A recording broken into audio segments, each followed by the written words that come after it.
2026 has a lot in store when it comes to big sports events. Here on K-Culture Dive, we will have it all covered by our sportscaster, Jason Lee.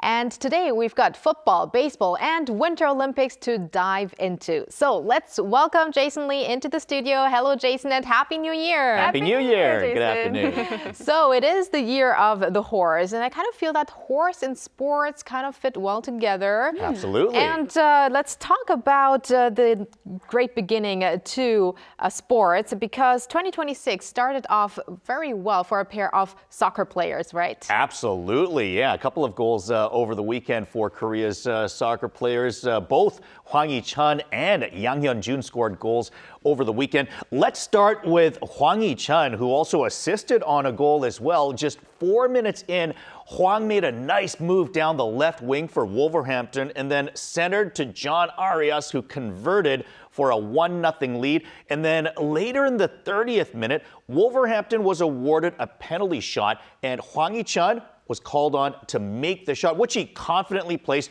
right down the middle. Wolverhampton would go on to a 3-0 win, but there is some bad news as well. First off, Hwang Hee-chun would leave this game with a hamstring injury in the 61st minute. Hopefully that's not too serious. And another note is that, well, West Ham was just the first win of the season for the Wolves, who are in dead last halfway through the season. So unless, they get their act together in the winter and the springs, they're going to be the early favorites to be relegated by the end of the season. So hopefully they'll be able to turn things around as the season goes. Let's certainly hope for a fast recovery of Hwang Hee-chan. Yeah, that too.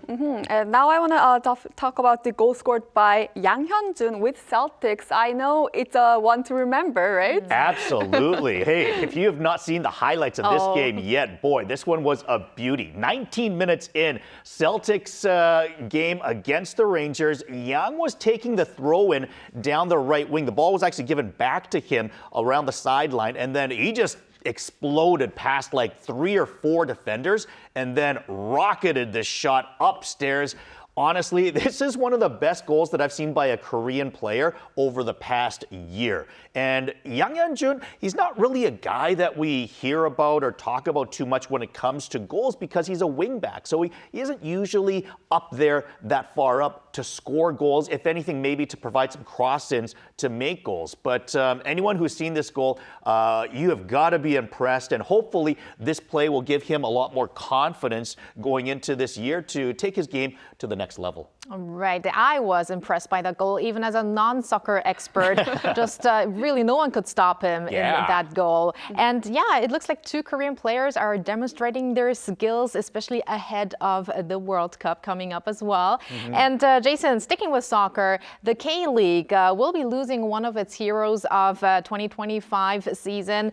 Park Jin-sup is leaving Jeonbuk Hyundai Motors, right? Yeah, this is a little bit sad, to say the least. Actually, really big loss for both the K-League and obviously for the Jeonbuk Hyundai Motors, who are the reigning champions. Jeonbuk ended Ulsan Hyundai's three-peat last season, and in large part because of the success of the all-around play of Park Jin-sup, who was the team's captain. He basically quarterbacked the team on the pitch as well as in the dressing room and was named the MVP of the K-League Cup and was also the runner-up for MVP in the regular season. So Park will certainly be missed very much so on the team, as he will now be joining Zhejiang FC of the Chinese Super League. And I should also note that also leaving Jeonbuk's championship team from last season is Hong Jong-ho, Song Min-kyu, Kwon Chang-hoon, as well as their manager Gus Poyet. So certainly great season for Jeonbuk, championship season. They won the cup as well. But things are going to be really tough for them this coming season. Right, a lot of changes for Jeonbuk. Definitely. Let's now shift from football to baseball.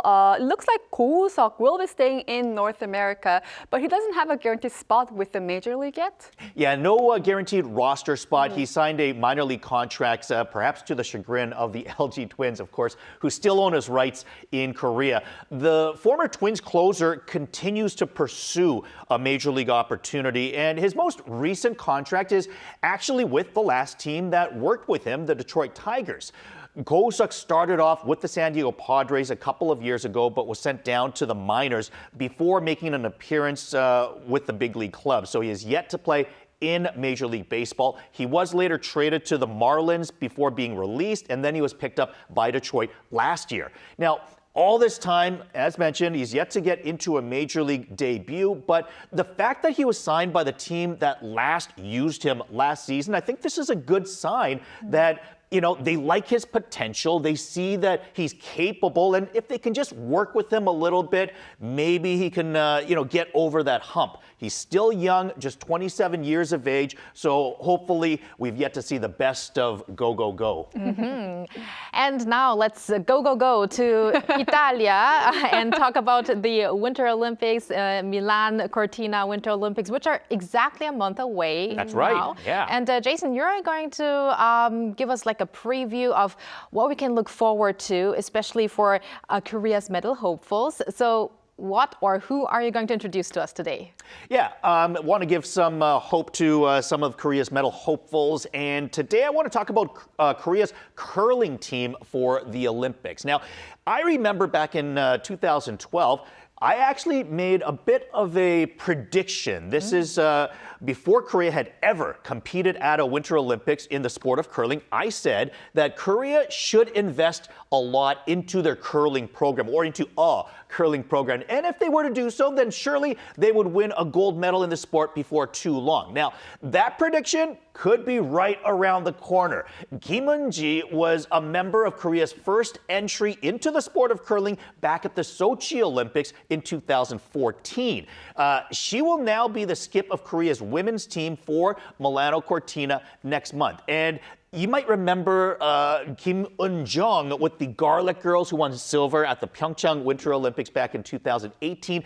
They finished 8th at the Beijing Winter Olympics in 2022, but they lost to Kim Eun-ji's team this time around at the national championships, which is why they will not be going this time around. But Kim Eun-ji's squad is currently ranked 3rd in the world right now behind traditional powerhouses Canada and Switzerland. So they've got a good chance to medal, if not perhaps even go on to win the gold. Well, Jason, let's go back to that prediction that you mentioned. In 2012, you said that Korea has a chance to win a gold medal even before they actually participated in the Olympics. So what made you think so? Why do you think that Korea is going to improve in curling? Pretty crazy, I know. And if you understand the sport of curling, it requires a lot of strategy, much like chess or perhaps like Paduk or Go. But it also requires a lot of accuracy, execution in very high pressure situations. So I think of it as like the accuracy and execution that you would need in, say,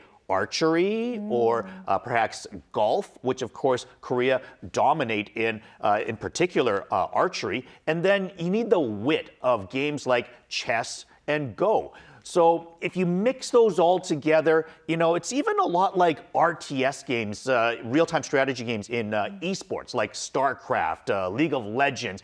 Once again, these are games that Koreans dominate on the global stage. So my thinking was, if you give Koreans enough time to practice, train, understand this game, then not only would they be able to thrive in it, but I could also see Koreans really enjoying playing, watching curling.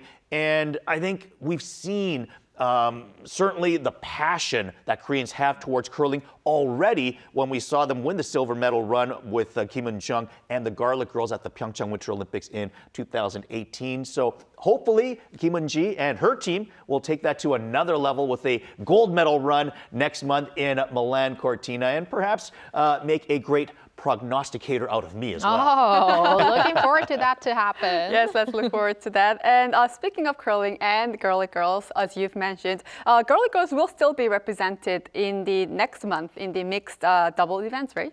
That's right. Actually, a 3rd appearance at the Olympics for Kim Sun-young, who was a member of the 2018 team. She will be competing in the mixed doubles event with male partner Jung Yeon-suk. Now, the rules are a little bit different different as a two-player mixed team compared to the traditional four-member team, but I actually love the mixed doubles event, maybe even more than the traditional four-player team, because the mixed doubles, it actually begins a couple of days before the opening ceremonies on February the 4th as well. And the way the mixed doubles event is played, because there's only two members on the team, really, it's a lot less accurate. So strategy becomes more of a factor, maybe even a little bit of luck. Certainly anything can happen, as every shot is more important, especially when you get to the end.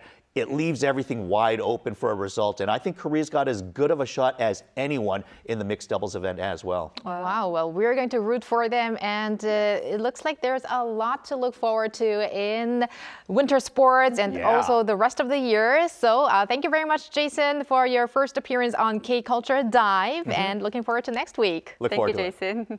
And thank you, Bella, as always. We're going to see you back here on Thursday. Yes, I'll be back.